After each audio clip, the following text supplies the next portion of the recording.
Let's begin by talking about focus. Each body paragraph that you write must be focused on a single idea. To help with this, you always want to lead off a body paragraph with a claim, after your transition ideas. You want to make sure that your claim contains one single idea and that everything else that you write in that paragraph is focused on providing evidence and explanation of that claim. Don't start exploring other ideas within that paragraph to pad out your word count. Have the discipline to say that this paragraph is trying to communicate this one idea, and even if it's kind of short, that's okay. Don't feel pressured to start writing additional things that help unfocus that paragraph just to make it longer. If, however, you do feel that you need to make another point, well, in that case, great, do that, but start a new paragraph. Next, let's talk about cohesion. Your entire essay should be cohesive from start to finish. You should be able to trace all lines of reasoning back to your thesis statement. That means making sure that the claims that lead off body paragraphs are directly working to develop your thesis statement. Make sure as well that all of your supporting arguments are explicitly tied back to that thesis statement. And one of the best ways to do this is to use the same terms that you used in your thesis. Finally, let's talk about progression. Your essay should build toward your conclusion. That means that each paragraph you write should build off of the previous and build toward the next. In our studies of the timed essays for the AP exam, we use a 5-paragraph model, right? And so that 5-paragraph model, those 5 paragraphs need to build with paragraph 1 introducing the discussion, paragraph 2 establishing a foundational idea that sets up paragraph 3, which begins building off of that foundational idea, and 4, which continues building off of that idea, all the way to paragraph 5, which is where your ideas come to a climax. You bring your ideas to that logical conclusion. Okay, let's go ahead and complete our first essay drill of this review period. And we're going to do a Q3 drill to start. And since this is our first drill, we're going to work through it in smaller stages and using longer timers than we will later on. So at this time, make sure that you have printed copies of the documents that were made available at the beginning of this lesson. And let's begin. We're going to begin by reading the prompt carefully and marking and annotating it as well, and taking some notes for our brainstorming. So go ahead and take a look at your prompt sheet. This particular drill is the Q3 drill over the Buy Nothing Day prompt. Make sure that's the prompt sheet that you printed out. And begin by completing these first 2 steps. Step 1, mark up the prompt, making sure you clearly identify the exact statement that tells you what you need to write about. And step 2, brainstorm some ideas using any technique that you prefer. Listing, mind mapping, you could do a Venn diagram. It might not make sense for this prompt, but whatever brainstorming technique you like, go ahead and do that. And let's go ahead and spend 5 minutes doing these first 2 steps.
Okay, after 5 minutes, let's go ahead and take a look at my sample work that I did here on looking at the prompt and marking and annotating it. So I've just marked up my prompt here. I like to identify key phrases, and then I put a big bold box around the idea that I'm supposed to write about, just to make absolute certain that I am 100% clear on what kind of essay I'm writing.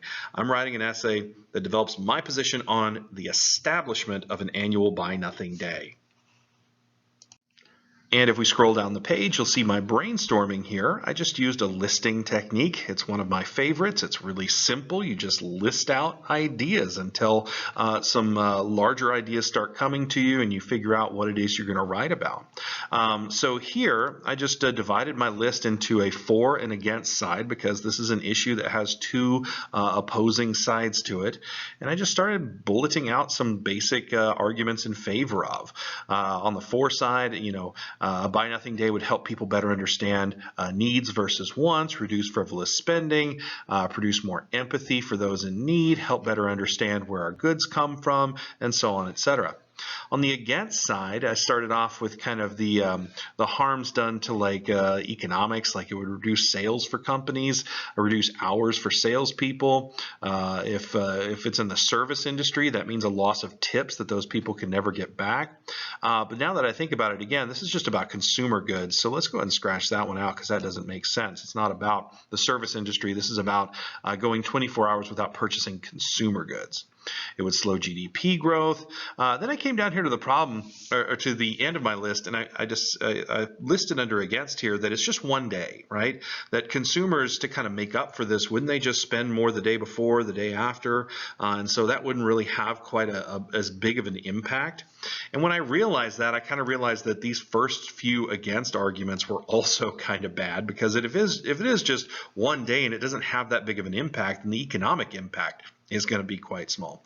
So in the end, I think I'm going to go and write for the for column here. Yeah, I do want to see us be smarter consumers and less excessive in our consumerism. So that's easy, and I'm just going to write about the for. Okay, once we've brainstormed some ideas and figured out exactly what we want to write about, next in an essay drill, we're going to plan our response by filling out this graphic organizer. Okay, so look through the documents you printed out and look for one like this. This is our graphic organizer here that we're going to use for our essay plan. And we're going to fill out just one box at a time and go really slowly through this as we kind of figure out what we're doing here. Step 3, write your thesis statement, making sure that it's written as a complete sentence, that it contains a primary claim that responds directly to what the prompt asks you to write about, and that it contains 2 supporting premises that will focus your supporting arguments. So let's go ahead and write our thesis statement in that box labeled thesis and take 2 minutes to do that.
Okay, with 2 minutes up, here's a look at what I did on my sample.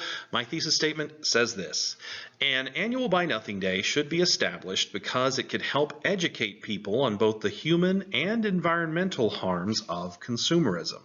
That's it, just one complete sentence. I have a claim that responds directly to the prompt that Buy Nothing Day should be established. And then I've got my two supporting premises: because it could help educate people on the human harms of consumerism and the environmental harms of consumerism. Let's continue our planning with step 4. We're going to outline our argument that's going to prime the audience for our supporting argument. So this is our priming argument. When you write an outline for an argument, it should begin with a claim. It should continue with at least one premise supporting that claim. And like you do in any outline, make sure that supporting ideas are positioned beneath the idea they're supporting and indented over one space. And then continue with any additional premises or specific examples that are supporting those main premises. And they're all going to be positioned beneath the premise and indented. If you're not quite sure how to do an outline this way, just do your best. And here in just a moment, you can see my example and you can kind of base what you do off of that. For now, just try to get a solid claim and solid supporting premises and examples in support of that claim. And take 5 minutes to do the planning of the priming argument.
Now that 5 minutes are up, let's look at my priming argument here. I start with my claim, which is this Roman numeral. I like to use Roman numerals to identify the top level of my outline. And I use number 2 here because this is for paragraph 2. It just helps me remember. And my claim for my priming argument is this: people must be educated on the harms of consumerism. And my primary premise supporting that is that because consumerism is deceptively powerful in our lives. Then I've got a series of specific, more specific explanatory premises that I'm going to use there. So that's my priming argument, that people must be educated on the harms of consumerism. That's what I want to establish first before I get into my supporting arguments. Let's now move on to step 5. We're going to outline our first supporting argument. Remember that a supporting argument should have been set up by your priming argument, so make sure it's something that stems directly from what you set up in your priming argument. And we're going to outline it just like we did our priming argument. Begin with a claim, which matches an idea from the first supporting premise in our thesis. Continue with a premise supporting the claim. Continue from there with additional premises and examples supporting that premise. So take another 5 minutes to outline your first supporting argument.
Okay, here is my first supporting argument, Roman numeral 3, because this is paragraph 3.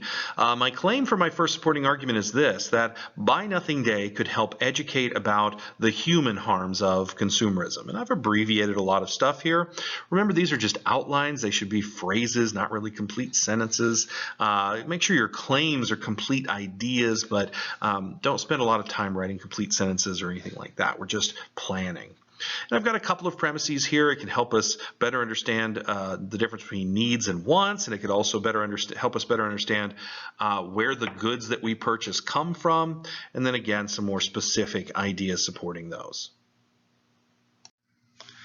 Next is step 6. Let's do the exact same thing we did for 5. We're going to outline our second supporting argument following the exact same steps. Take another 5 minutes.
Okay, here then is my second supporting argument.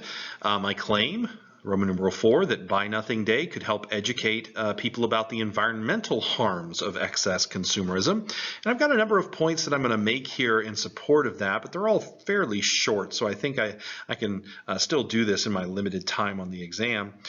First of all, it'll help us better understand the natural resources that are extracted so that we can enjoy those consumer goods, help people better understand the waste that is produced as a result of those consumer goods, both the waste within production and also the waste of just throwing out used consumer goods so that we can get new ones. And it'll help us better understand the emissions that are created as a result of that. Commercial shipping, boy, that uses a lot of the emissions that are going into our atmosphere. And then finally, it'll just help us better understand the exploitation of the developing world, how a lot of the consumer goods that we enjoy in the first world are at the expense of exploiting the third world, which is where we mine a lot of those goods. So those are the argument. That's the argument I'm going to make there with my supporting points. Let's move on now to step 7.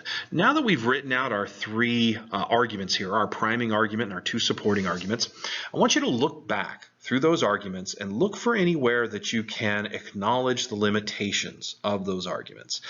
This is where we're trying to earn that sophistication point. The sophistication point is earned largely from demonstrating that you understand the complexity of this issue, and the best way to do that is to acknowledge that your argument has limitations to it. So here I want you to note any concessions or qualifications that you could make, note any counter arguments that you could address, and just write those into the appropriate box and circle them to distinguish them from the rest of your arguments.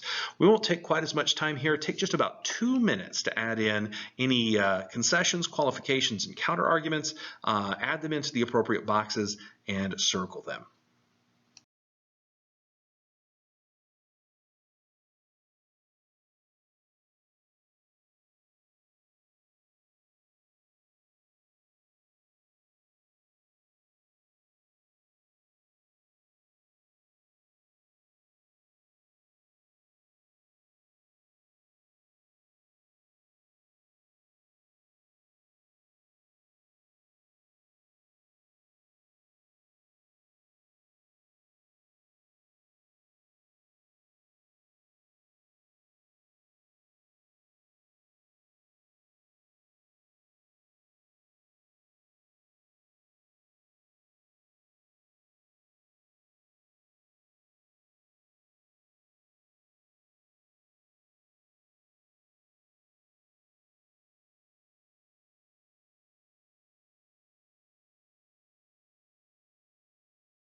Okay, here now are a couple that I am going to add to my response here. First of all, in my priming argument paragraph, I want to add a pretty major qualification here, and this is kind of addressing a counter argument as well. The fact that Buy Nothing Day is just one day, it's not going to have like immediate effects. That one day is not going to change the world, right? But I'm going to qualify that Buy Nothing Day, while it may not have immediate effects, it's more about education in the long term. It's more about investing in educating people about consumerism for the long-term benefits. Here in supporting argument number 1, I'm going to actually do a counter argument here that's going to start with a concession. Remember, not all counter arguments have to have a concession in them, but I'm going to go ahead and concede first that consumerism is beneficial in that it creates jobs, right? It creates retail workers, creates manufacturing jobs, especially overseas. But I'm going to counter that argument by noting that these jobs are typically pretty bad, and the concept of consumerism in general encourages them to be worse. The whole design behind producing consumer goods is to produce them as cheaply as possible and sell them for as cheaply as possible so you can make as many sales as possible, right? Well, a lot of times that comes at the expense of the people putting them together, building them, the people pulling the resources out of the ground, and the people selling them in the stores. And so while it does create jobs, it creates crappy jobs. And so that's going to be my counter argument there. Finally, let's finish up our planning here. Step 8, note what you will close out your essay with. Of course, your conclusion paragraph will need to recap your points, reiterate your thesis, bring your ideas to that conclusion, but then you need to end with something, right? So note here what you want to talk about at the very end, the last couple of sentences, that's going to make your audience care about the conclusion you've just drawn, right? Just comment on the significance of this particular issue and the position that you've taken here. There's a lot of different ways that you can go about doing this. Take just 2 minutes to figure out how you want to close out your essay.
All right, for my commentary here at the end, I want to close out by just noting that, yeah, we're so busy today that we often don't take time to really reflect on anything that we're doing, especially on things that aren't immediately harmful or don't appear to be immediately harmful, but that actually are in the long run. And that forcing people, or rather encouraging people, since this is just a holiday, encouraging people to pause for just one day to reflect on their consumerist behaviors. I think that's just as important as a lot of the other holidays that we have for reflecting on things. Things like Earth Day, where we reflect on our environment and our harms that we do to it and how we can preserve it. Things like Memorial Day, where we reflect on the people we've lost in wars, that sort of thing. I think this is just as important, to reflect on our behaviors so that we can change for the better. All right, so far we've marked and annotated the prompt, we've brainstormed, we've planned out our discussion. The last step in an essay drill is to compose an intro paragraph. So let's do that now. Yeah, go ahead and turn over your planning page with the graphic organizer, and on the back you should see this. This is just a lined page out of College Board's lined pages packet from the exam. So writing an intro paragraph on the Q3 is just like writing an intro paragraph for any argumentative essay, except it's going to be shorter than you probably like it to be because of the time. But we still want to begin with a hook that provokes interest in our audience. It doesn't have to be cute. It doesn't have to be clever. It just has to be interesting. That's all. We want to continue from there by establishing the issue or the idea that the prompt gives us, and then finish up our intro with our thesis statement. All right, so take about 8 minutes now, 8 minutes to write out your intro paragraph.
Okay, here's the introduction paragraph that I came up with here.